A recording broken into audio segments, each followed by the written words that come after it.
काटूं। Hello जी, welcome back to my YouTube channel.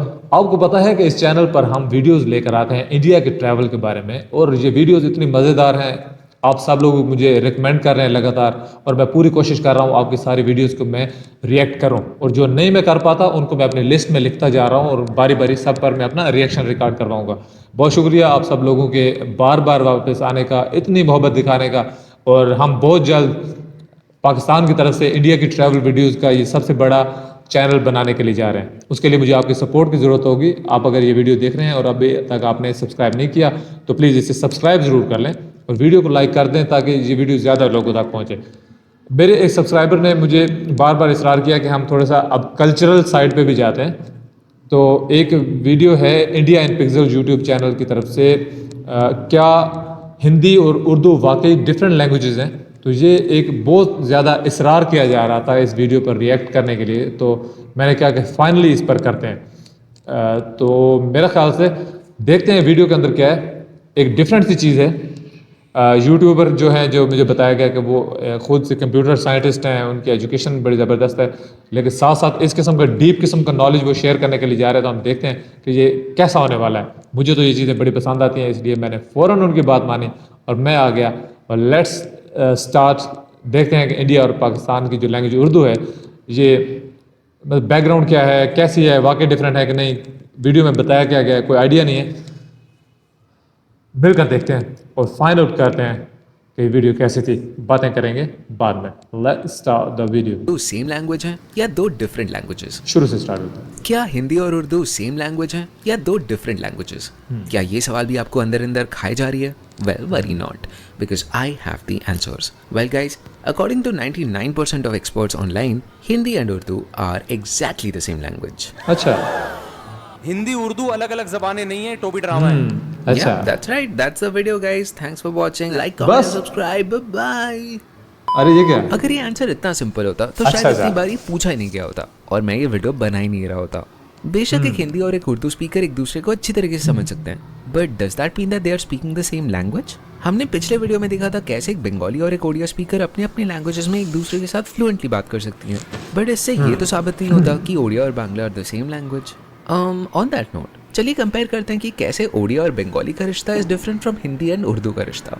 Odia और बंगाली बोलचाल रूप में एक दूसरे से काफी अलग है। फॉर एग्जाम्पल, हाउस इज बाड़ी इन बांग्ला एंड घोरा इन Odia, window is janla in Bangla and jharka in Odia, but दोनों के फॉर्मल रूप में these languages converge. For example, a triangle is tribhuj in both the languages and democracy is ganatantra in both the languages. Now contrast this with Urdu and Hindi. बोलचाल रूप में these two languages are exactly the same. House is ghar in both these languages. Window is khidki in both these languages. But formal words की जब बात आती है, then we see something different. A triangle is trikon in Hindi and it is musallas in Urdu. Democracy is प्रजातंत्र इन Hindi and it is जमहूरियत इन उर्दू। जमहूरियत। बोलचाल form में हिंदी और उर्दू कन्वर्ज करते हैं और अपने फॉर्मल रूप में वो एक दूसरे से डाइवर्ज करते हैं। This is exactly opposite to Bengali and Odia who converge in their formal ways and diverge in their colloquial ways. अब ऐसा क्यों है, ये समझने के लिए हमें चलना पड़ेगा एक सफर पे। सुनना होगा दास्तानी उर्दू को और समझना होगा कहानी हिंदी की। हमारे इस श्रृंखला के दूसरे अध्याय में जुड़ने के लिए मैं आपका हार्दिक अभिनंदन व्यक्त करता हूँ। चलिए अब इस गुफ्तगू ज़बान के सफ़र का आगाज़ किया जाए। क्या बात है।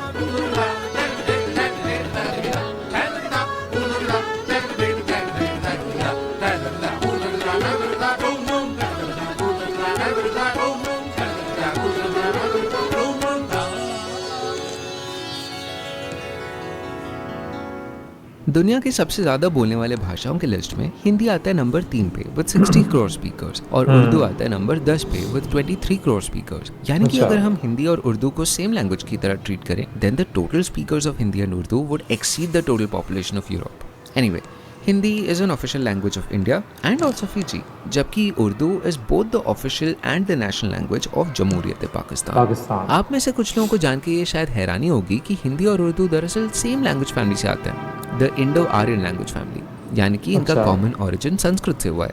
टेक्निकली स्पीकिंग शौरसेनी प्राकृत से। मैं आपके लिए शौरसेनी प्राकृत में एक गाना प्ले करना चाहूँगा ताकि आप फील कर पाओ कि उर्दू और हिंदी का ये कॉमन पूर्वज संस्कृत से कैसे अलग साउंड करता था। ये गाना है from the film Ship of Theseus by Anand Gandhi and all you art film lovers should definitely check it out. Anyway, let's hit it. नाहं जानामि कम्पि देवं न दैवं णद्धि श्रोणीयन्ता णद्धि सग्गा भूमिणनिर्यम् नो जगदत्ताणो विकतायाणाय जगहि स बिल्कुल डिफरेंट है। कम्मूणो चैव दण्डम् हंसयमेवा सट्ठा भूताय मे सुहदुह पिया पिया Notice how in these lines we are starting to see Sanskrit almost decompose. Nasti becomes Ranathi, Ishvaraha becomes Isro, Swarga Bhumi becomes Sagga Bhumi, Narakam becomes Nirayam. You see, Sanskrit was basically the educated person's language. The uneducated people or the common people basically वो सब प्राकृत में बात करते थे. And because प्राकृत का कोई fixed grammar नहीं था, it was subject to a lot of variations. हर कोस पर पानी बदले ये statement आज भी सही है और तब भी सही था. साल 1000 तक ना हिंदी थी और ना उर्दू, बट जो थे वो थे शौरसेनी प्रकृत के अनेक वेरिएशंस, जैसे कि ब्रज भाषा, अवधी, कन्नौजी, खड़ी बोली इत्यादि इत्यादि। इस मैप पे जो लैंग्वेजेस आप ऑरेंज में देख रहे हो वो सारे शौरसेनी प्रकृत के एक फॉर्म थे। अब जैसा कि आपको पता है, साल 900 से ऑलमोस्ट 1600s तक, दैट इज ऑलमोस्ट 700 इयर्स तक भारत में मुस्लिम रूलर्स का शासन चल रहा था। Most of these rulers like the Ghaznavids, the Khiljis, the Tughlaqs, ये सारे टर्की और अफगानिस्तान के ओरिजिन के थे। बट इंटरेस्टिंग बात यह है कि भारत को रूल करने के दौरान उन्होंने ना उज़्बेकी और ना पश्तो, इनमें से कोई भी लैंग्वेज यूज नहीं किया। Instead they used a language जो 700 साल तक इंडिया का ऑफिशियल लैंग्वेज बना रहा, और वो जबान थी फारसी या Persian. You see, Persian was kind of like the English of the time. It was the elite language, the language spoken by the powerful people. काफी कुछ संस्कृत की तरह। पर्शियन की भी एक बहुत लंबी हिस्ट्री रही है। The language is far, far, far older than Islam. In fact, generally लोग सोचते हैं कि Persian must be kind of like Arabic because both of them are like Muslim languages, but ऐसा सोचना सही नहीं है। You see, Arabic is a Semitic language. इसका Indo-Aryan family के साथ कोई नाता नहीं है। It is more related with languages like Hebrew. Persian, however, is part of the Indo-European language family. Old Persian और संस्कृत in fact एक भाषा से ही originate हुए थे, and together they made the Indo-Iranian family. Just to feel the flavor of Old Persian, let's listen to the Zoroastrian recitation in Avestan, the name for the old language of Old Persian. Let's try to see if we get some flavors of Sanskrit here.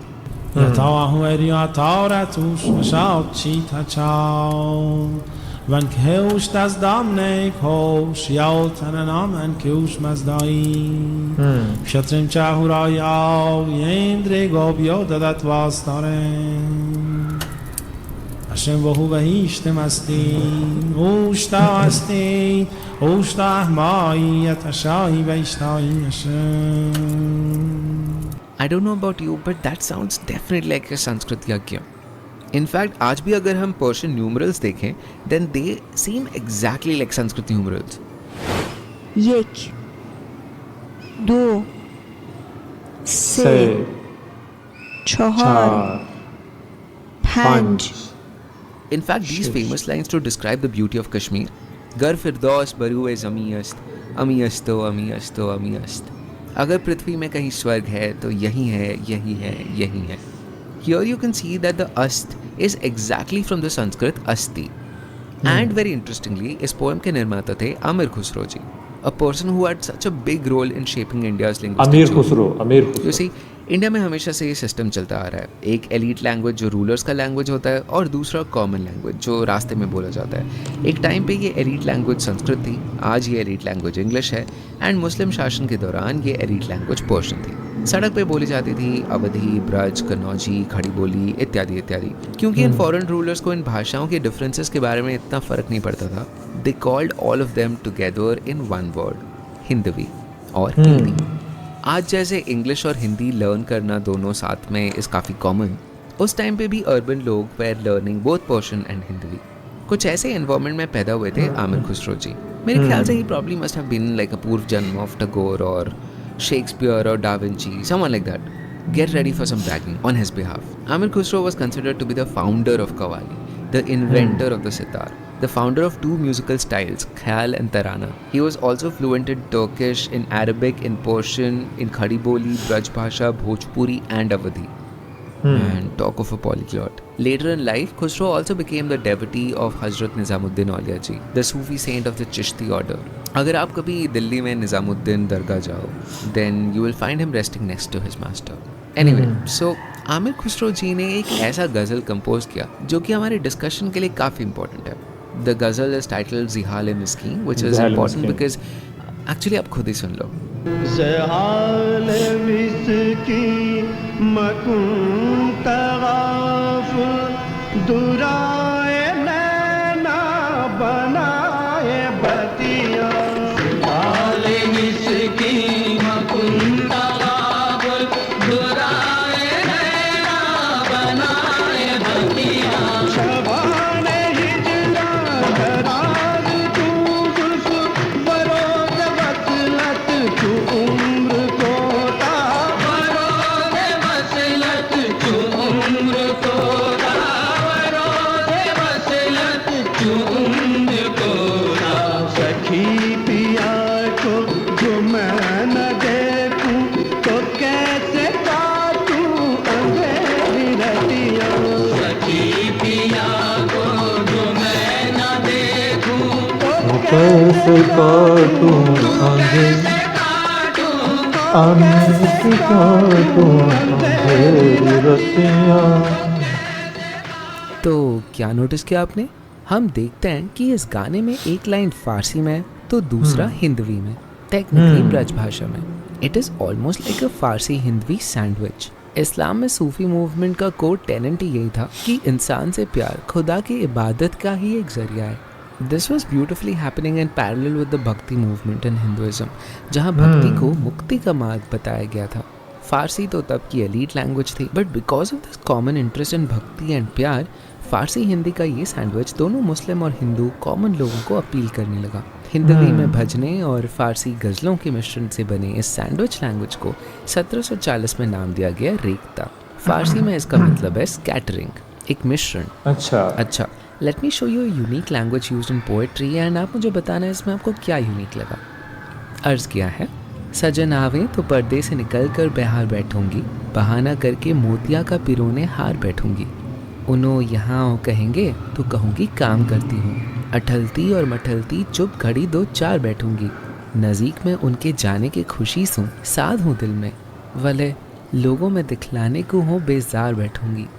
ये लिखा था कर्नाटका के हाशमी बीजापुरी जी ने in the 1600s. He was a male poet, but ये पूरी कहानी is from the perspective of a female. इस गज़ल में वो लिखते हैं कि एक पत्नी कैसे बिहेव करेगी जब उसके पति घर आएंगे. नॉर्थ में गज़लें एक पुरुष के पर्सपेक्टिव से लिखे जाते थे, बट साउथ में the perspective flipped. Plus you can see that the Hindi grammar here is little off with words like su, hu, vale, uno. That's because ये हिंदवी नहीं है, ये दखनी है. The common tongue spoken in the south of India. फारसी और दखनी के combination में लिखे इन feminine perspective वाले गानों को बाद में रेख्ती कहा गया, which later gained popularity in the north. जहाँ मुस्लिम्स अपने आइडियाज़ और स्टोरीज को भारत के जनसाधारण तक पहुँचाने के लिए फारसी और हिंदवी या दखनी का यूज़ कर रहे थे, वहीं Hindu artists during the Bhakti period continued to write in their local vernacular languages, free of any Persian words. For example, Mirabai in 1500s composed several Krishna Bhakti Geets and Ragas. Surdas, the blind devotee of Krishna, उन्होंने compose किया था सुर सागर in ठेठ ब्रज भाषा. मोसों कहत मोल कौलीनो तो ही जसमति कब जायो मैया मोही दाऊ बहुत खिझायो. तो 40 में the Sufi poet Malik Muhammad Jaisi composed Padmavat in Shuddh Awadhi, which was written in the Farsi script. Therefore, we see that parallel to Rekhta, Indian भाषाओं में भी literature फल फूल रहा था without any influence of Farsi in it. But हाँ, literature के बाहर बाज़ारों में, सड़कों में, मुग़ल आर्मी के बराकों में, जहाँ कहीं फ़ारसी बोलने वाले लोग और भारतीय भाषाएं बोलने वाले लोग एक दूसरे से मिलते थे, वहाँ ज़रूरत महसूस पड़ी एक लिंक लैंग्वेज की. रेख्ता जो चीज़ लिटरेचर में कर रही थी, फारसी और हिंदवी का सैंडविच बन के वो रियल वर्ल्ड में आते आते सैंडविच से सैलड बन गई. हिंदवी और Farsi words were mixing fluently and that is how Urdu was born. जहाँ रेख्ता एक फारसी लफ्ज़ है, वहीं उर्दू एक तुर्की शब्द है. It comes from the word Urdu, which is linked with the Angrezi word horde, यानी झुंड. It literally meant the language spoken in the army camps, specifically the Mughal army camps. Urdu नाम however इस ज़बान का पड़ा था 1780 में. 1500 से 1780 के बीच. ले जी, हम यहाँ पे वीडियो को रोकते हैं. बहुत माजरत, अगर आपको बहुत ज़्यादा मज़ा आ रहा था तो मैं आपसे माजरत चाहूँगा, क्योंकि वीडियो की लेंथ बहुत लंबी हो जाएगी. आप भी देखना पसंद नहीं करते बहुत लंबी वीडियो, जो मुझे ऑब्वियसली अच्छा नहीं लग रहा. तो आप वीडियो लाजमी पूरी देखा करें. जहाँ तक इस वीडियो की बात करें, कमाल मज़ा आ गया, क्योंकि ऐसे जो टॉपिक होते हैं ना, ये थोड़े रूखे होते हैं. इनको ज़्यादा देर तक देखना ना बड़ी हम बस की बात नहीं है. आजकल वैसे भी शॉर्ट्स रील्स का ज़रा ज़माना चल रहा है, तो हमारा जो अटेंशन स्पैन है वो तो आ चुका है फ्यू सेकंड्स तक. 10-15 सेकंड से ज़्यादा की वीडियो देखी नहीं जाती. लेकिन मुझे बड़ी खुशी है कि आप लोग मेरी वीडियोज़ को देख रहे हैं. काफ़ी सारा वीडियो देखते हैं, लेकिन अगर एंड तक वीडियो देखा करें तो और ज़्यादा अच्छा लगेगा. वीडियो ज़्यादा प्रमोट होती है और हम मज़ीद ऐसा कंटेंट लेके आते रहेंगे. तो ये जो वीडियो थी, मतलब इतनी लंबी वीडियो होने के बावजूद मैं अब देख रहा था तो मतलब मुझे अभी पता ही नहीं चला कि 13-14 मिनट की वीडियो ये गुजर चुकी है और अभी आधी रहती है. तो अगर मैं चाहता तो मज़े में ये सारी वीडियो देख सकता था, और उम्मीद है आपको भी ये बड़ा सुन के अच्छा लग रहा होगा. और तारीफ़ करनी पड़ेगी भाई साहब की कि कैसे ज़बरदस्त अंदाज में एक अच्छे तलफ़ुज़ के साथ और एक वेल रिसर्च जो है ना हिस्ट्री के साथ उन्होंने ये सारी अपने केस को पहले बिल्ड किया, और देन हमें हमारे जहनों में घोल घोल के डाल रहे हैं, समझा रहे हैं हमें कि कैसे कहाँ से कोई चीज़ शुरू हुई और कैसे फिर उनको 2 डिफरेंट लैंग्वेजेस, 2 क्लासेस की लैंग्वेजेस थी, फिर यानी अमीरों की लैंग्वेज अलग, आम लोगों की अलग, और फिर उनको जोड़ने के लिए फिर लिंक लैंग्वेजेस की ज़रूरत पड़ी हमें. How Hindi was born, how Urdu was born.